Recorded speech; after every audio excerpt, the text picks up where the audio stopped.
Señor, te pedimos de tu misericordia y de tu bendición, Señor. Te rogamos, Señor, que puedas dar gracia al mensaje, Señor, que pueda ser expuesto, Señor, de una manera clara, sencilla, que alumbre el corazón, Señor, alumbre el entendimiento, Señor. Abre los corazones para anhelar y desear esta vida, Señor. Buscar este corazón que es el que tú quieres dar, Señor, que es el corazón de un cristiano, el corazón de Jesús, para poder hacer tu voluntad, levantar tu nombre, Señor, como entonábamos hoy. Que tú seas glorificado, Señor, y que nosotros podamos en verdad tener esta gran bendición, Señor, de pertenecer a tu reino, a tu familia, Señor. Ser tuyo, Señor. En el nombre de Jesús. Amén.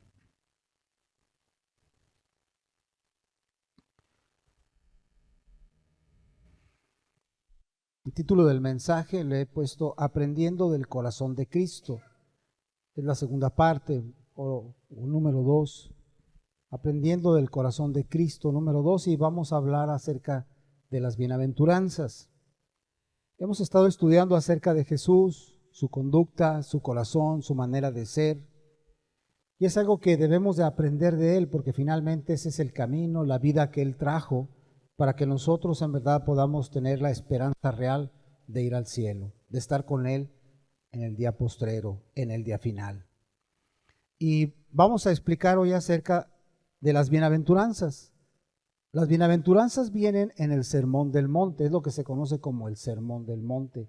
Es el primer sermón de Jesús público, en donde Él empezó a hablar acerca de lo que es la vida cristiana. Y de hecho estos primeros versículos, donde se habla acerca de las bienaventuranzas, está hablando acerca de lo que es el corazón cristiano, el corazón de Jesús, cómo es un cristiano, cómo es Jesús en ese sentido. Cada una de estas bienaventuranzas tienen una definición y explican cómo es el corazón de un cristiano. Vamos a leer primero los versículos del Mateo 5, del versículo del 3 al 12, y luego los vamos a ir explicando de uno por uno de una manera breve. Dice Mateo 5, versículo número 3. Bienaventurados los pobres en espíritu, porque de ellos es el reino de los cielos. Bienaventurados los que lloran, porque ellos recibirán consolación. Bienaventurados los mansos, porque ellos recibirán la tierra por heredad. Bienaventurados los que tienen hambre y sed de justicia, porque ellos serán saciados. Bienaventurados los misericordiosos, porque ellos alcanzarán misericordia. Bienaventurados los de limpio corazón, porque ellos verán a Dios. Bienaventurados los pacificadores, porque ellos serán llamados hijos de Dios. Bienaventurados los que padecen persecución por causa de la justicia, porque de ellos es el reino de los cielos. Bienaventurados sois cuando por mi causa os vituperen y os persigan, y digan toda clase de mal contra vosotros, mintiendo. Gozaos y alegraos, porque vuestro galardón es grande en los cielos, porque así persiguieron a los profetas que fueron antes de vosotros. Mire, antes de empezar a explicar cada una de las bienaventuranzas, cuando Jesús llegó en medio de su pueblo, el pueblo de Israel, encontró una nación perdida, una nación que realmente no conocía a Dios. Tenían un templo que había sido construido por uno de sus reyes, Salomón, y dentro de ese templo Dios había puesto muchas promesas, que ahí estaría su presencia, que todo aquel que orara hacia ese templo, ahí en ese templo Él escucharía las oraciones de aquellos necesitados, de aquellos que buscaran al rostro del Señor. Es decir, tenían un templo que realmente era algo que Dios había aprobado realmente. Tenían los sacrificios, tenían las ceremonias, tenían los utensilios, tenían la ley, la palabra de Dios, tenían todas esas cosas, pero el pueblo no conocía a Dios. Esa es la realidad. Y para cuando Jesús llegó, después de 400 años de silencio, después de que Malaquías, el último profeta del Antiguo Testamento, terminó sus mensajes, sus profecías, habían pasado 400 años de silencio, donde Dios ya no había vuelto a hablar, ni por profetas, ni por ningún tipo de persona, de tal manera que el pueblo había caminado en una oscuridad terrible, Para cuando llega Jesús ya había una religión impuesta ahí, lo que se conoce hoy como el judaísmo. Pero la realidad es que la gente tenía formas, tenía rituales, habían establecido muchas formas de relacionarse con Dios, habían contado cuántos pasos podías caminar en el día de reposo, cómo debías guardar las fiestas, cómo debías celebrarlas, cómo debías llevar a cabo ciertas formas como la oración, la misericordia, de tal manera que esas personas se llenaron de un formato externo, pero por dentro estaban muertos. O sea, por fuera se veían muy piadosos. Jesús mismo se los denunció. Los fariseos, llegada la hora de la oración, donde quiera que estuvieran, se ponían de rodillas con el rostro hacia el templo y se ponían a orar, ahí, delante de toda la gente. Y la gente los veía y decían, ¡ay, qué piadosos estos hombres! ¡Qué santos, mira! Tan precisos, no se pierden la hora de la oración. Y no solamente eso, diezmaban, ofrendaban, también ayudaban a otras personas, les predicaban, o sea, ellos mismos de su dinero financiaban sus viajes para ir a buscar algún prosélito, para hablarle del Dios de Israel, para que se convirtieran a Dios. Eran hombres muy escrupulosos en todos esos sentidos. Cuando ayudaban a alguien en la calle y le daban de comer o lo que sea, luego lo proclamaban delante de las personas y las personas decían, ¡ay, qué hombre tan misericordioso! ¡Qué bueno es esa gente! No, son muy santos, la verdad. Es decir, tenían una imagen delante de la gente. Se habían formado una estructura religiosa llena de buenas obras. Claro, ellos se justificaban a sí mismos. A través de esa forma de vivir, ellos se justificaban delante de Dios y delante de los hombres y se hacían ver como grandes personas, como hombres santos de Dios, consagrados para Dios.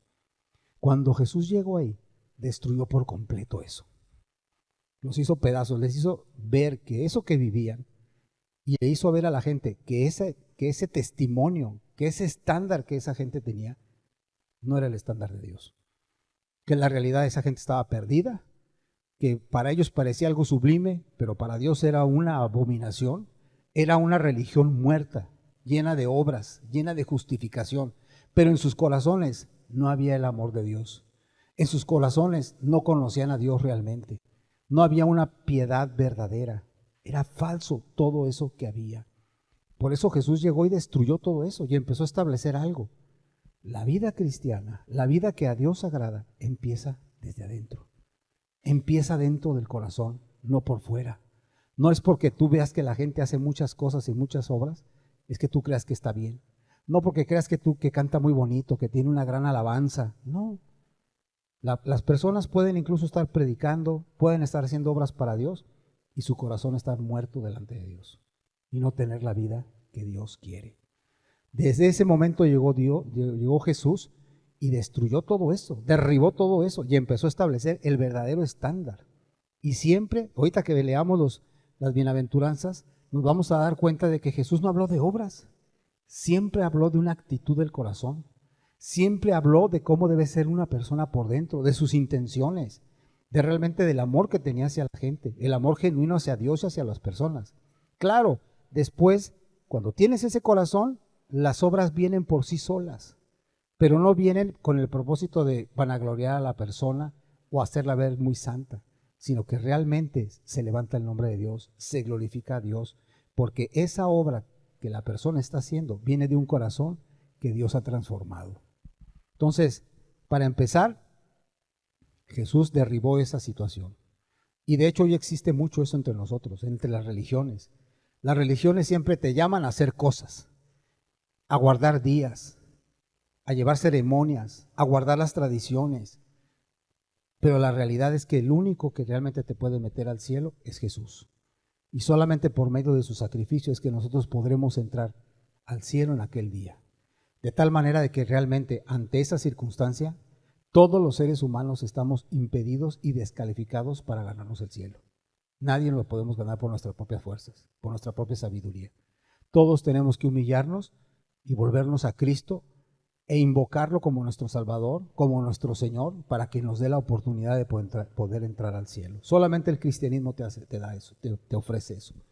Todas las religiones demás lo que hacen es que por medio de las obras te ofrecen una esperanza que no es real, porque nunca se va a cumplir. Por otro lado, ¿por qué son bienaventuranzas? ¿Por qué estas estos versículos que vamos a estudiar, Jesús siempre dijo bienaventurados, bienaventurados, bienaventurados. Porque el tener esta forma de vida es lo que realmente te trae paz a tu alma. No hay ninguna otra forma. Es a través de la forma de vida que Jesús te está ofreciendo que tú vas a tener paz. Es la única manera de que tú seas lleno en tu alma.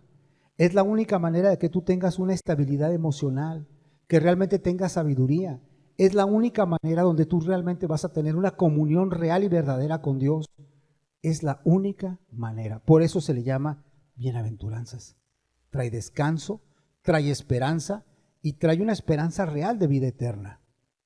Esa es la realidad de por qué Jesús llama que son bienaventuranzas. La gente hoy quiere ser feliz. El mundo hoy quiere ser feliz y busca de una u otra manera poder ser feliz. El problema es que el camino está totalmente equivocado. La forma como buscan la felicidad. La gente hoy busca la felicidad a través de acumular riquezas, de tener cosas, de tener dominio, de tener poder adquisitivo, de poderse rodear de todas aquellas necesidades suplidas para que ellos puedan decir estamos completos, estamos plenos, tenemos felicidad. Buscan fama, poder, prestigio, educación, tantas cosas que la gente busca para ser feliz. Pero al final de cuentas, cuando alcanzan esas metas, se dan cuenta que están bien vacíos, que no son felices, que todas esas cosas por las cuales lucharon, la verdad no les llenaron el alma, ni les dan una esperanza. Y muchos de ellos a veces se encuentran en un vacío tan grande que dicen, ¿para qué sirve la vida, pues? ¿Cuántas veces hemos escuchado que gente de la fama, artistas, actores, llegan a lo más alto de la carrera, con mucho dinero, propiedades, fama, adquirieron todo lo que ellos quisieran? Y al final dicen, ¿pero de qué sirve esto? No están felices, no se sienten plenos, no se sienten bendecidos. Y muchos se llegan a quitar la vida. ¿Por qué? Porque se decepcionan. Tanto tiempo empleado en la vida para llegar a nada y por eso finalmente se quitan la vida. En cambio Jesús dice, mira, mis palabras traen vida y vida en abundancia.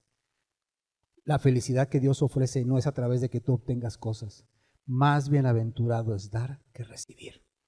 Esa es la realidad. Es al revés el camino que Jesús ofrece. Y Él lo demostró. Cuando Él murió en la cruz, Él se despojó a sí mismo de todo, lo perdió todo para bendecirnos a nosotros, para que nosotros pudiéramos conocer el amor de Dios y entender que ese es el camino. Cuando tú amas a la gente de manera desinteresada, ahí es cuando tú tienes paz, ahí es cuando tú tienes consuelo, ahí es cuando tu conciencia realmente te dice, te bendice, te aplaude en tu conciencia, te dice, bien hecho, esto es lo correcto. Este es el camino, andar por él. Por eso, así empieza Jesús su sermón, con las bienaventuranzas. Y empieza hablando acerca de lo que es el corazón cristiano. Vamos a ir viendo punto por punto. Bienaventurados los pobres en espíritu, porque de ellos es el reino de los cielos. Eso viene en el versículo número 3. Bienaventurados los pobres en espíritu, porque de ellos es el reino de los cielos. Para empezar, ¿qué es pobre? Según el original griego, la palabra es tojos. Tojos, que quiere decir mendigo, pordiosero, pobre. Es una mendicidad absoluta, pública. O sea, lo que está diciendo es una persona como las que tú a veces luego encuentras allá afuera, un indigente que a lo mejor sufrió un accidente, tuvo un problema serio, tuvo una tragedia, una catástrofe y se destruyó su vida y realmente lo encuentras tirado en la calle y él pues te pide algo para poder comer y está en tal situación que si tú no lo ayudas, ese hombre no va a poder salir adelante, no va a poder sobrevivir. O sea, es ese nivel de necesidad. Claro, ya vivimos en tiempos de tanta maldad que tú puedes encontrar gente allá afuera que anda pidiendo cosas en la calle y nada más te pide para drogarse. Realmente no tiene necesidad y han decidido destruir sus vidas de esa manera. Pero la figura sí es de una persona realmente necesitada. O sea, en otras palabras, lo que te está enseñando la Biblia es que es una persona que sabe que si Dios no lo ayuda, no puede salir adelante. No va a poder llegar a la meta final. O sea, en otras palabras, habla de una persona que tiene una total y absoluta dependencia de Dios. Para empezar, ninguno de nosotros se puede salvar. Ninguno de nosotros puede alcanzar la vida eterna. Eso es imposible para los hombres, así lo dijo Jesús. Por lo tanto, necesitamos de Jesús. Y ahí empieza la humildad, ahí empieza la pobreza de espíritu, de que tú te despojas de todo, te despojas. ¿Cuántas veces hemos conocido gentes o han llegado gentes que conocen la Biblia y que tienen muchos años de cristianos, vamos a ponerlo entre comillas, y cuando llegan aquí y escuchan la palabra como debe ser, la sana doctrina, se dan cuenta que no son salvos? Como ese Nicodemo que llegó en la noche a buscar a Jesús. Sabemos que vienes de Dios, Señor, porque pues nadie puede hacer estas maravillas si Dios no lo envía.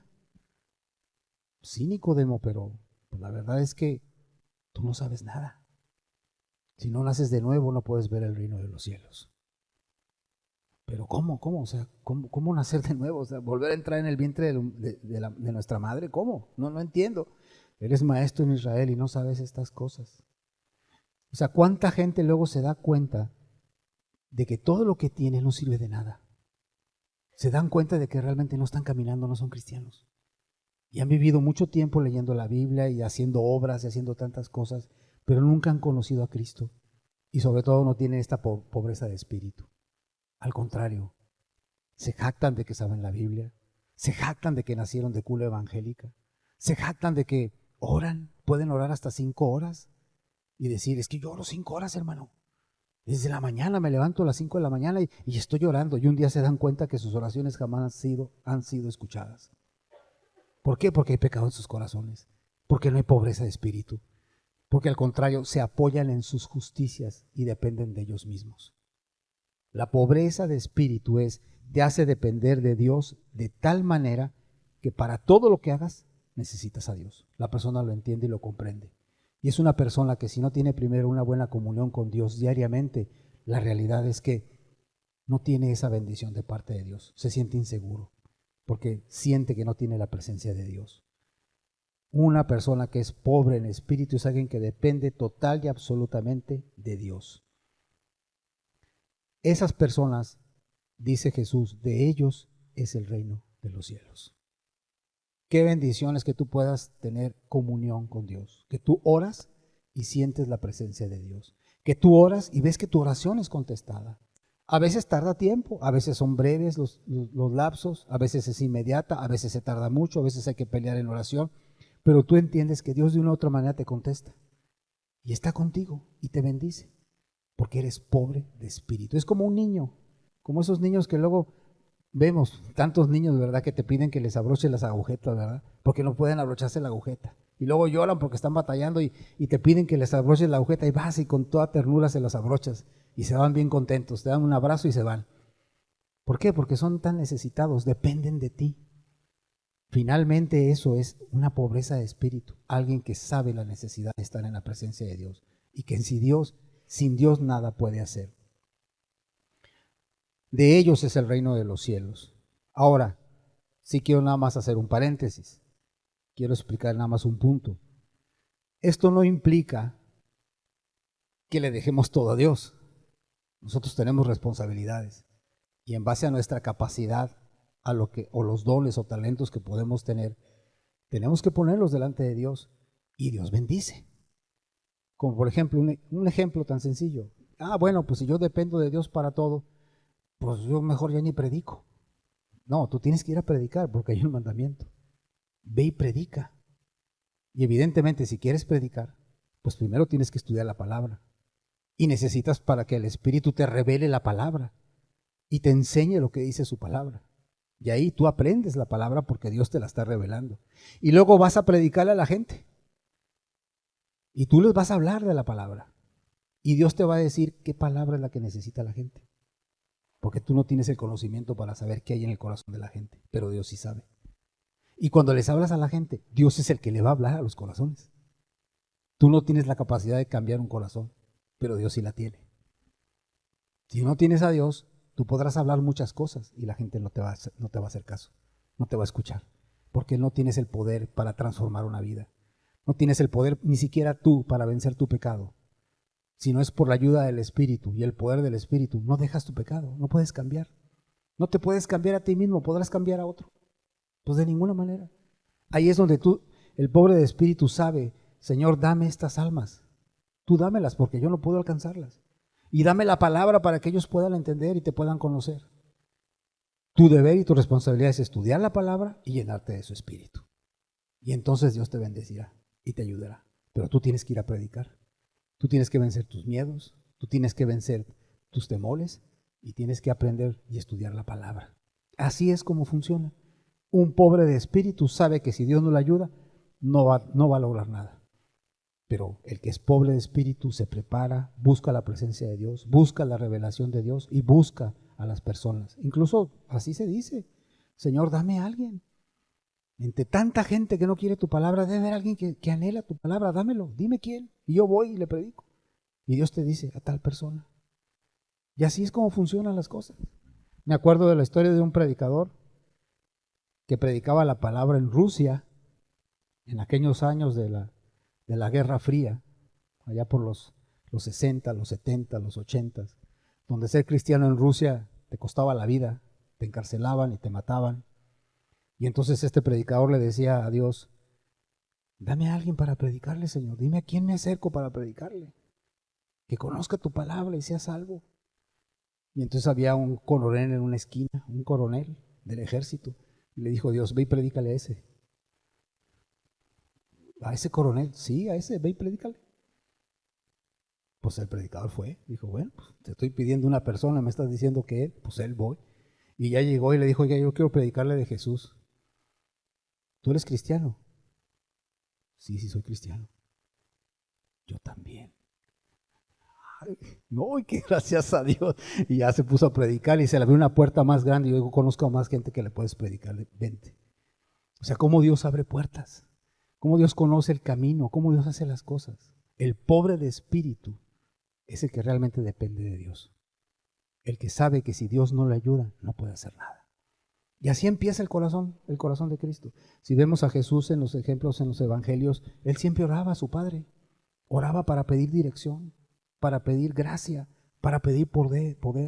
O sea, Jesús nos enseñó que sin el Padre no podemos hacer nada. Tenemos que depender de Él en todas las cosas. Bienaventurados los que lloran, ahí en Mateo capítulo 5, versículo 4. Bienaventurados los que lloran, porque ellos recibirán consolación. Mire, una persona que llora es una persona sensible, es una persona empática, es una persona que se quebranta, es una persona que se aflige, porque realmente tiene un corazón de carne, no tiene un corazón de piedra. No es una persona insensible, no es una persona dura, no es una persona indiferente. Al contrario, está muy empático con la gente.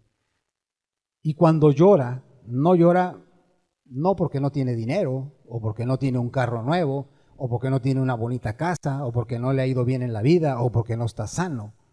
No llora por eso. Llora por su pecado, para empezar.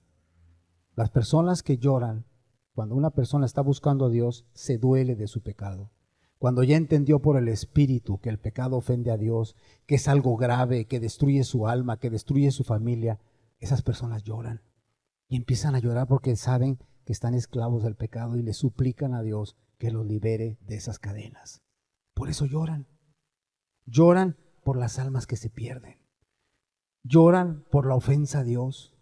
Lloran por el desprecio a Dios, porque rechazan a Dios en su palabra, porque se burlan de Él, porque lo vituperan, porque lo maldicen, blasfeman su nombre. Por eso lloran. Lloran por las cosas que le interesan a Dios. La salvación de las almas, la santidad, la rectitud. Lloran para que Dios sea glorificado, para que sea levantado su nombre, para que las almas se salven, para que reciban la palabra, el evangelio. Por eso lloran, dice. Y Jesús dice, esos que lloran van a ser consolados. Van a ser consolados. ¿Qué quiere decir con eso? Que si tú vas y lloras ante Dios y le suplicas que te quite ese pecado, Dios te lo va a quitar. Y no va a traer mayor consuelo el saber que fue escuchada tu oración y fuiste limpio y fuiste sanado. Y ahora tienes la oportunidad de poderte acercar a Dios con libertad, porque ya no hay enemistad entre tú y Dios. Cuando estás orando por una persona, sabes que se está muriendo y le pides a Dios, Señor, que no se pierda. Tú moriste por él. Levántalo, por favor. Ten misericordia. O perdónalo por lo menos. Y cuando te das cuenta que Dios lo perdona y se lo lleva a la gloria, tú eres consolado. Dices, ay Señor, gracias. Un alma que se fue contigo. A lo mejor ya no lo vimos entre nosotros, pero vimos cómo se salvó. Vimos cómo pidió perdón. Vimos cómo volvió su corazón a ti. Vimos cómo entendió el sacrificio de Cristo y partió a tu gloria para siempre. Y esas cosas son las que traen consuelo al cristiano. Cuando ve que los hombres se convierten, cuando las personas dejan el pecado, cuando se glorifica el nombre de Dios, cuando se respeta a Dios y se vuelven a Dios de corazón. Mateo 5:5, bienaventurados los mansos. Bienaventurados los mansos, porque ellos recibirán la tierra por heredad. La palabra manso es praus, que quiere decir apacible, pacífico, humilde, manso. Eso es lo que quiere decir la palabra manso en griego. Y la palabra manso tiene varios significados. El primero es una persona mansa ante Dios, es alguien dócil. O sea, es alguien que Dios le pide algo y lo hace. O sea, no está resistiéndose, no está contendiendo, no está peleando, sino que Dios le pide algo y con humildad y sencillez lo hace. Y lo hace hasta con gozo, porque sabe que es algo que le agrada a su Padre. Si nosotros leemos los evangelios, nos vamos a dar cuenta que Jesús así lo dijo: yo soy manso y humilde de corazón. Y vemos que todo lo que el Padre le pedía, Jesús lo hacía. Y lo hacía y bien, y en su momento, y a tiempo, y con diligencia y con responsabilidad. Manso. O sea, Dios no está batallando con esa persona. Es dócil, es noble, hace las cosas. Y una persona también que es manso, es humilde, no es una persona que es contenciosa, no es pendenciera, no se anda peleando, no anda contendiendo con los demás, no anda queriendo imponer su criterio, no anda queriendo mandar a los demás, no anda señoreándose de los demás. Es una persona también que no se siente por encima de los demás, al contrario, es como un servidor de todos, los ve a los demás como mayores. Eso es una persona mansa, es una persona humilde, es una persona que considera a los demás por encima. Él se siente tan bendecido, se siente tan lleno del perdón de Dios, del amor de Dios, que dice: Dios me perdonó tanta maldad. ¿Cómo no voy a ser yo paciente con los demás? ¿Cómo no voy a ser longánimo con aquellos que están perdidos, con aquellos que no entienden la palabra de Dios, con aquellos que no reconocen su necesidad? Voy a ser paciente, voy a ser humilde y los voy a ayudar. ¿Cómo no seré paciente con los perdidos, con los malignos, si yo fui tan malo y Dios me perdonó? Dios me ha enseñado humildad, me ha enseñado mansedumbre, me ha enseñado a ser paciente con las demás personas. Y dice, de ellos recibirán la tierra por heredad. Está haciendo una referencia de que cuando ya Dios venga y haga juicio y establezca aquí su reino, dice, de ellos va a ser el reino. Nosotros podemos leer en la Biblia como en una ocasión, pues se levantaron contra Moisés, sus propios hermanos, Aarón y María, ¿verdad? No solamente por Moisés ha hablado Dios, también a través de nosotros ha hablado, porque Él es el que manda, porque Él es el que está ahí al frente, también nosotros queremos estar ahí. Y dice la Biblia que Moisés se quedó callado, no contendió, porque Moisés era el hombre más manso de toda la tierra, dice la Biblia. Y Dios lo justificó. Si lees el pasaje, pues fue un trato muy duro para María y para Aarón. Dios se manifestó y los reprendió y les dijo: cuando yo le hable a algún profeta, a lo mejor le daré la palabra, pero Moisés, me va a ver cara a cara, porque él es mi profeta. Y dejó a María llena de lepra. Y vemos ahí la humildad de Moisés, porque Aarón le dice: ora por ella, no dejes que se quede así. Y Moisés ora por ella: sánala, Señor. Y la sanó. Y Dios la dejó fuera del campamento un tiempo, por su soberbia, por su pecado. Pero vemos que Moisés no respondió mal por mal, no se vengó, no se desquitó, simplemente encomendó al Señor las cosas. Esa es una persona mansa y humilde. Los cristianos son mansos, son humildes. Esto no quiere decir, y bueno, un paréntesis, ¿verdad? Esto tampoco quiere decir que nos quedemos impávidos ante casos de injusticias. O sea, como cristianos de pronto vamos a ver situaciones que en un momento dado son unas injusticias para niños, para huérfanos, para gente necesitada o cuestiones del evangelio. Y el cristiano se para y lucha por la justicia. Porque en alguna ocasión Jesús tomó un fuete y sacó a todos del templo. Y yo creo que la escena no fue nada sencilla. Él tomó el fuete y los sacó a todos, como si agarraras el cinturón y a todos a cinturonazos y los sacas de aquí, ¿verdad? O sea, como que la gente se espantaría y diría, ¿qué pasa? Pues, ¿y ahora qué? ¿Por qué esa actitud, verdad? Pero no, eso no le quitó a Jesús, que era humilde y manso. Pero eso era una cuestión de justicia. No era una cuestión donde estaban interrumpiendo la salvación, le estaban cobrando a la gente para poderse acercar a Dios. Y Jesús se indignó y quitó todo eso y limpió el templo. Y a partir de entonces se estableció lo que Dios quería que se estableciera: una casa de oración, una casa donde se pudiera conocer a Dios.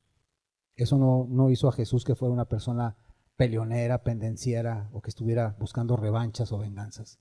Simplemente tuvo un celo por la casa de su Señor, de su Padre, y se paró para que se hicieran las cosas como Dios había mandado. Mateo capítulo 5, versículo 6.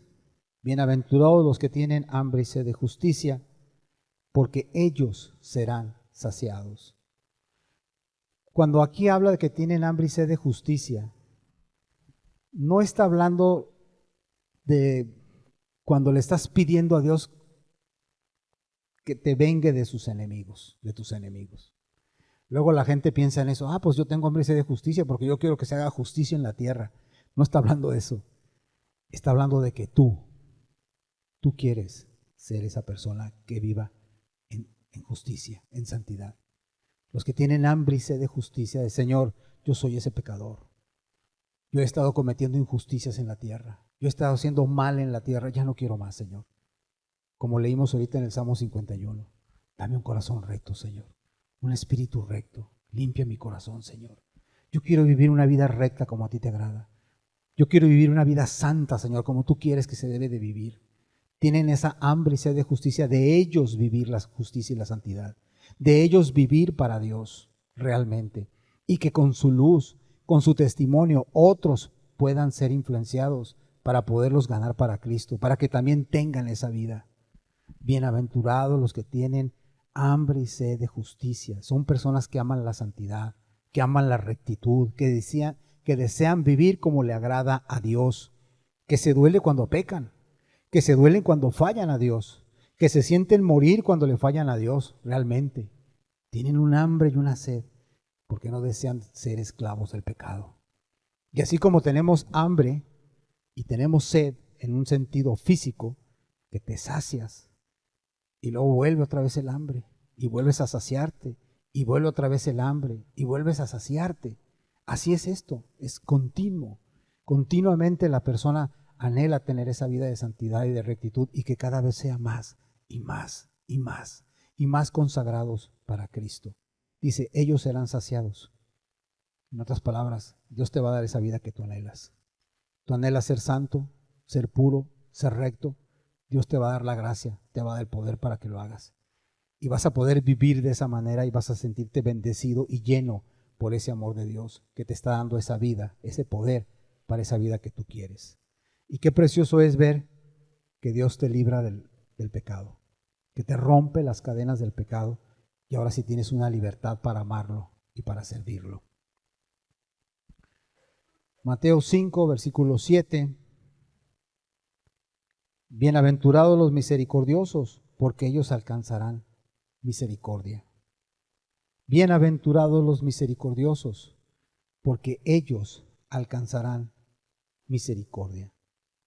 La palabra misericordia es una virtud que inclina el ánimo a compadecerse de la necesidad de los demás. Y no solamente compadecerse, sino también buscar actuar para aliviar esa necesidad. Eso es la misericordia. Cuando tú ves una persona que está enferma y necesita ayuda y te acercas y le das la medicina o lo cuidas un rato, estás con él, lo atiendes, lo ayudas, como el samaritano, como la parábola del buen samaritano, que pasaron por el camino varios sacerdotes, varias personas que tenían cierta autoridad espiritual. Nadie lo atendió, sino hasta que llegó un samaritano que era, pues increíblemente eran sus enemigos, pero vio a ese hombre y dijo, pobre hombre, lo asaltaron, casi lo matan, y se detuvo y lo atiende. Le sana sus heridas, lo lleva a un lugar, lo deja hospedado, que lo estén atendiendo, paga para que le sigan atendiendo. Ahí se habla de una misericordia, de compadecerse de la necesidad ajena para suplirla, para ayudarle a la persona. Dice la Biblia que un corazón cristiano es un corazón misericordioso. Busca ayudar a los demás, busca aliviar la pena de los demás, sea espiritual, sea moral, sea emocional, sea física, sea cual sea. Los cristianos tienen esa actitud de ser misericordiosos. Jesús fue misericordioso, nos vio perdidos, nos vio abandonados rumbo al infierno, sin esperanza, y Él decidió venir, tomar un cuerpo, enseñarnos el camino, soportar una generación maligna y perversa, y después entregar su vida para ser crucificado. Y murió en silencio, como un cordero en silencio, no abrió su boca y se dejó crucificar para morir por nosotros. Y tuvo misericordia, porque Él no quiere que nos perdamos, Él no quiere que terminemos en el infierno. Por eso Él pagó el precio con su propia sangre, para que nosotros pudiéramos ser librados de la muerte, poder volver nuestros corazones para en verdad alcanzar la salvación en el día postrero. Eso es ser misericordioso. Son personas que entienden la misericordia de Dios para con ellos y por lo tanto son misericordiosos para los demás. Y ellos alcanzarán misericordia. Si en su vida hay esa actitud permanente de tener misericordia, Dios tendrá misericordia de usted. Mateo 5:8, bienaventurados los de limpio corazón. Bienaventurados los de limpio corazón, porque ellos verán a Dios. Un corazón limpio es un corazón puro, es un corazón que no tiene mezcla, es un corazón que no es hipócrita, que realmente se acerca a Dios con sentimientos genuinos. No tiene doble cara, no tiene doble intención. En otras palabras, cuando hace las cosas, los hace para Dios. No está buscando reputación, no está buscando fingir, no le esconde a Dios un pecado, no le esconde a Dios alguna mentira, sino que de veras se despoja de todo y se abre delante de Dios. Primero, entendemos que Dios conoce todas las cosas. Dios conoce todo, no hay nada que esté oculto para con Él. Así que pretender esconderle algo, pretender retenerle algo, pues es una insensatez. Esa es la realidad. La realidad es que cuando Dios ve que alguien se acerca de limpio corazones, lo está valorando, lo está respetando. No se está tratando de burlar de Dios, porque Dios no puede ser burlado. Todo lo que sembremos, eso será cosechado, dice la Biblia. Entonces no es hipócrita, es sincero, es genuino, ama a Dios con todas sus fuerzas. Realmente es un cristiano que no tiene el pie en el mundo, un pie en el mundo y un pie con Dios. Está consagrado, ama a Dios sobre todas las cosas. Los de limpio corazón aman, perdonan, no guardan rencor, no tienen nada en sus corazones, no están buscando un título, no están buscando un prestigio, son cristianos sencillos que quieren amar a Cristo y nada más. No que sean reconocidos por la iglesia o por el pastor o por los hermanos, no, aman a Jesús y viven para Jesús genuinamente.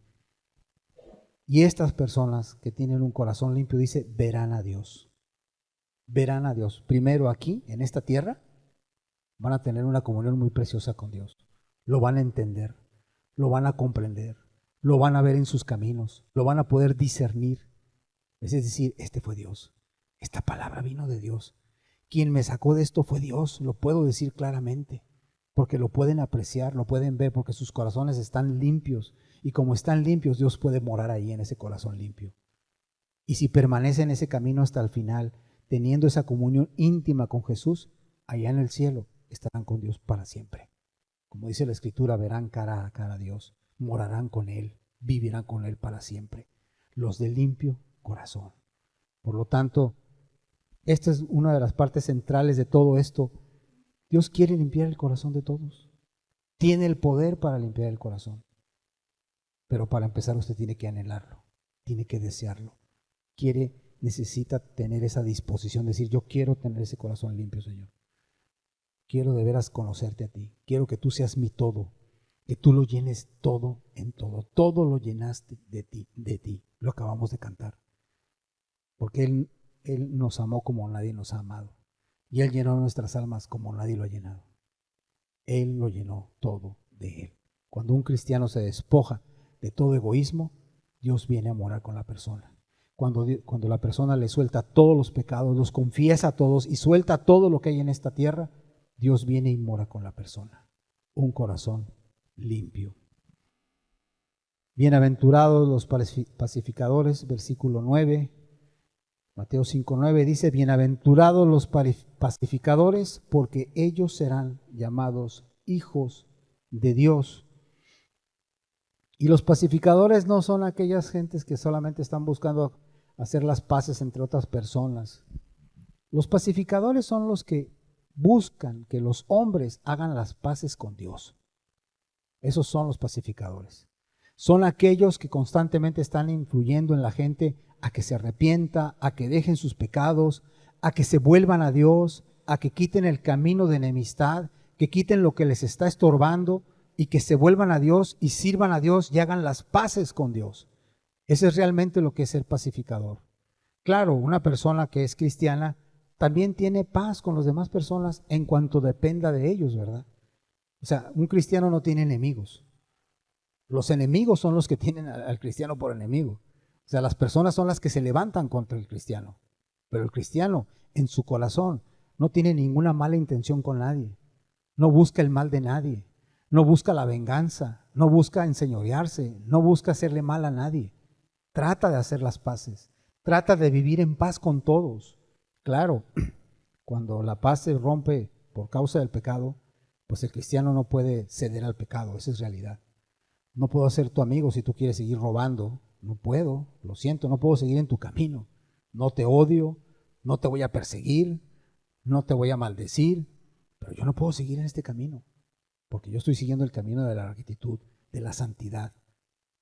Tú quieres vivir de la mentira, del robo, de la traición, del fraude, pues es tu camino, yo no puedo estar contigo.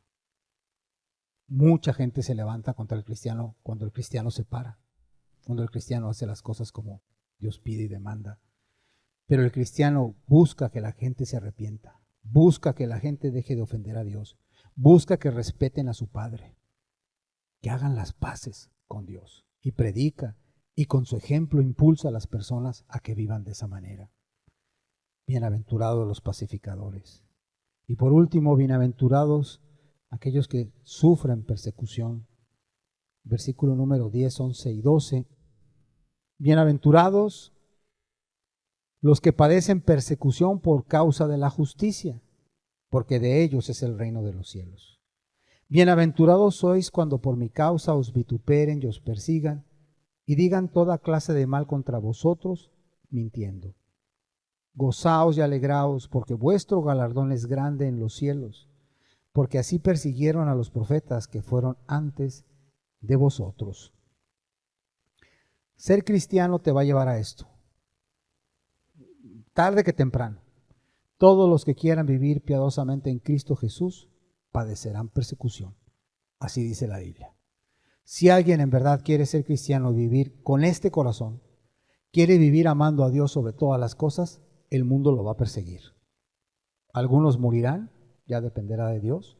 Otros simplemente serán perseguidos, encarcelados, perderán trabajos, perderán muchas cosas que el mundo ofrece. Hace 1 o 2 días leí de un basquetbolista de la Liga Nacional de Básquetbol de los Estados Unidos, de la más famosa, pues. Ahí puso en su Instagram, dijo, yo no puedo participar en las ideologías gay.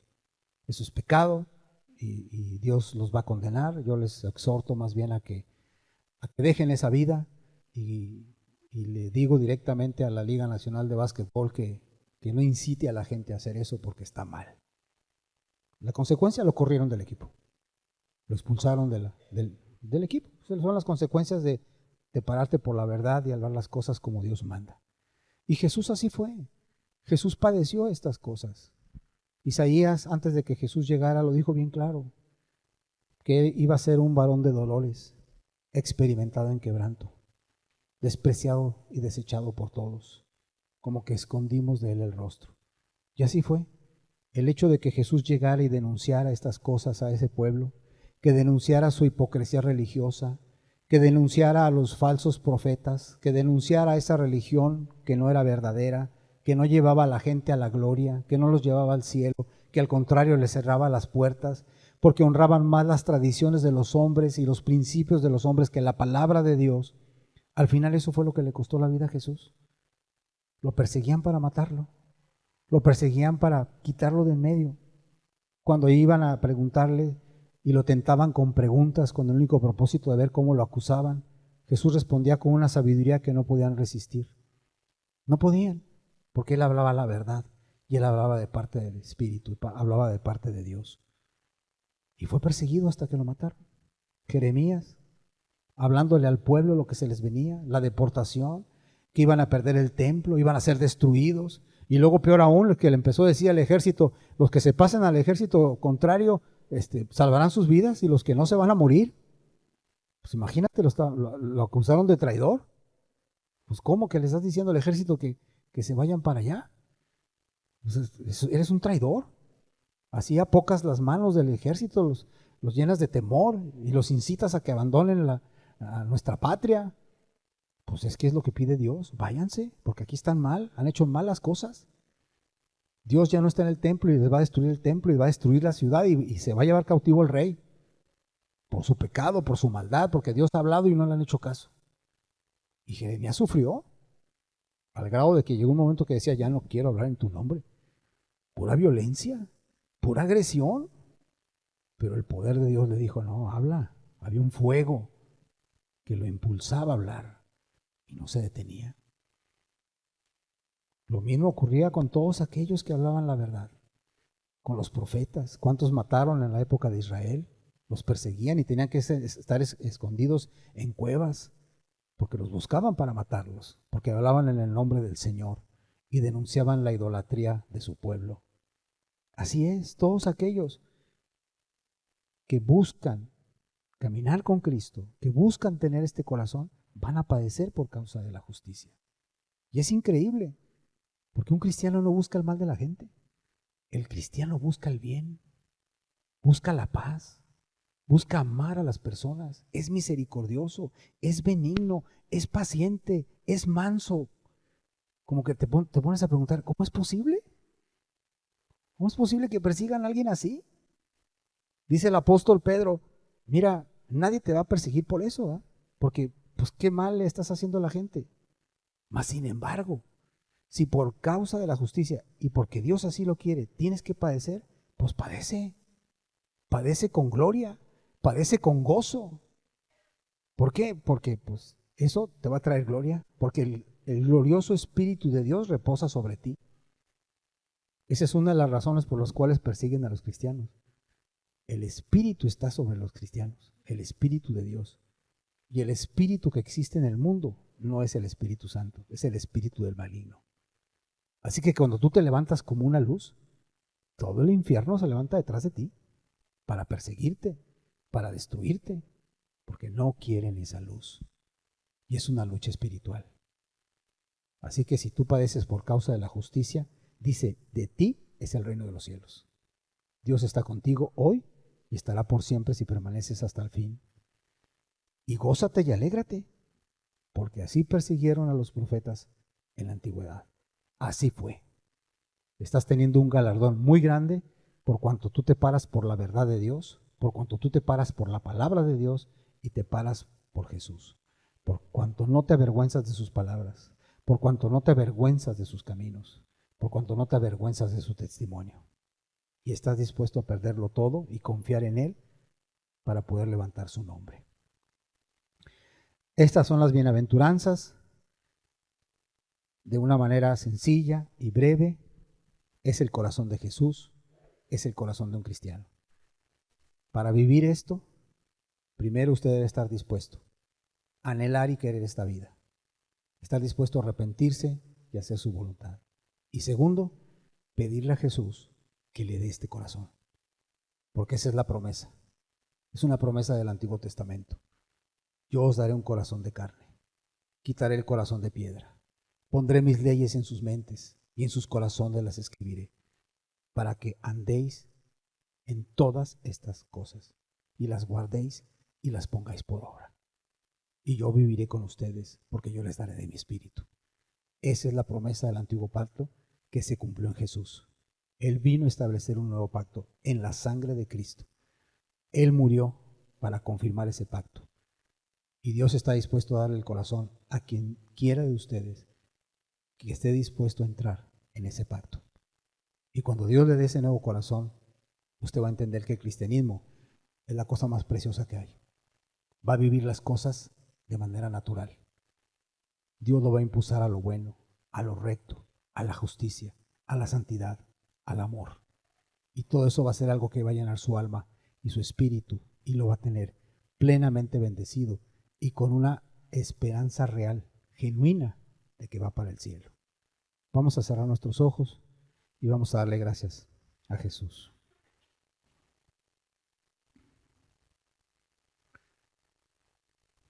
Gracias, Señor, por tu palabra. Gracias por mostrarnos el corazón cristiano, Señor, el corazón tuyo. Pedimos de tu gracia, Señor, para que tú despiertes en los presentes un anhelo por esta vida, Señor. Hoy has establecido el estándar, Señor, lo has mostrado, lo has puesto delante para que lo podamos buscar, Señor. Quita todo engaño, Señor, quita toda justicia propia, que de veras venga una humillación delante de ti para entender que no se ha vivido esto y que se anhele para poderse buscar. Que te busquen, Señor, de veras, de todo su corazón. Finalmente dice, me hallaréis y me buscaréis, porque me buscaréis de todo vuestro corazón. Que pueda ser hallado, Señor, de aquellos corazones anhelantes de tener esta vida y de conocerte a ti, Señor. De valorarte como lo más importante y lo más precioso que este mundo puede ofrecer. A Jesús, la perla de gran precio, Señor. Que en verdad tú pongas estas palabras en el corazón de cada uno, Señor, y des la fe, Señor, para poder abrazar estas promesas, abrazar estas palabras, Señor. Gracias por tu ayuda en el nombre de Jesús. Amén.